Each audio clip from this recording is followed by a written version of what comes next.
ICC మహిళల ప్రపంచ cup 2025 విజేతగా భారత్ నిలిచింది. భారత మహిళల జట్టు 47 ఏళ్ల తమ సుదీర్ఘ నిరీక్షణకు తెరదించింది. ముంబై వేదికగా జరిగిన ఫైనల్లో సౌత్ ఆఫ్రికాను 52 పరుగుల తేడాతో చిత్తు చేసిన టీమిండియా తొలిసారి వరల్డ్ కప్ టైటిల్ను ముద్దాడింది. 299 పరుగుల లక్ష్యంతో బరిలోకి దిగిన సౌత్ ఆఫ్రికా 246 పరుగులకు ఆలౌట్ అయింది.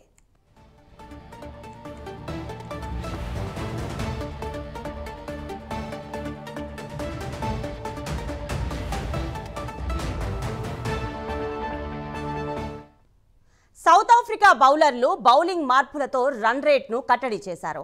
మంధానా అవుట్ అవడంతో భారత్ వేగం తగ్గింది. కానీ షఫాలి హాఫ్ సెంచరీ చేసి అందుకుంది. జెమిమా రోడ్రిగ్స్ కూడా బాగానే ఆడింది. అయితే ఇద్దరు అవుట్ కావడంతో భారత్ కొంత వెనుకబడింది. హర్మన్ ప్రీత్, దీప్తి శర్మ ఇన్నింగ్స్ను స్థిరపరిచారు. చివర్లో రిచా ఘోష్ దూకుడుగా ఆడి స్కోరును 298 పరుగులకు చేర్చింది.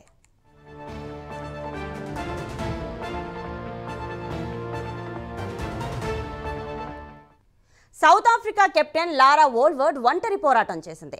98 బంతుల్లో 11 ఫోర్లు, ఒక 6 సాయంతో 101 పరుగులు చేసింది.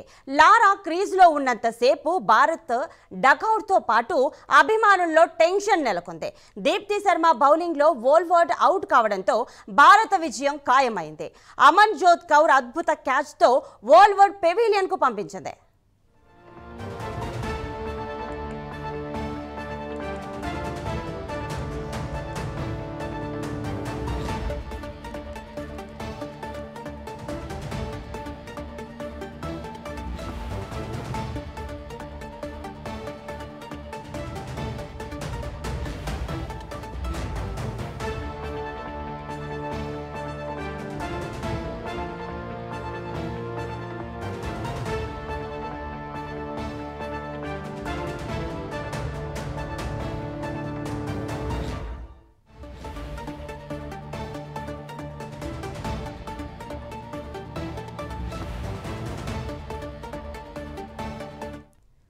బ్యాటింగ్ చేసిన భారత అమ్మాయిల జట్టు 50 ఓవర్లలో 7 వికెట్ల నష్టానికి 298 పరుగుల భారీ స్కోర్ సాధించింది.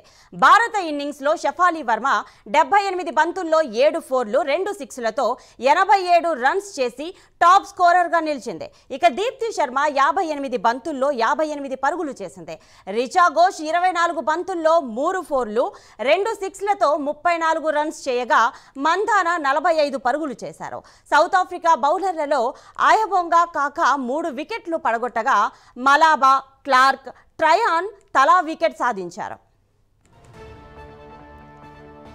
భారత బౌలర్లలో దీప్తి శర్మ 5, షఫాలి వర్మ 2, శ్రీచరణి ఒక్కో వికెట్ తీశారు. ఫైనల్లో అద్భుతంగా బ్యాటింగ్ చేసి 2 కీలక వికెట్లు తీసిన షఫాలి వర్మకు player of the match award వచ్చింది. ఇక టోర్నీలో అత్యధికంగా 22 వికెట్లు తీసిన దీప్తి శర్మకు ప్లేయర్ ఆఫ్ ది సిరీస్ వచ్చింది.